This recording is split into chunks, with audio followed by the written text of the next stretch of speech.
APPS stock analysis next week, Monday and onward. Is it a buy or not? Watch this 1 minute video till the end to find out.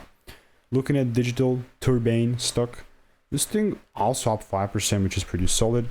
So far this week's performance was also been great. I mean, it was like 53, so that's nice. I think that you already saw what my chart look like. So it's definitely heavily biased towards the bullish side. I want to see new highs get cleared out, but because we're just pretty much at the top, I would not even try and bother to just try and buy this thing right now. Like, for me to really be bullish, the price needs to pull down into demand areas and give me those rules that I always talk about, like a double break, and only then I'd be taking it higher.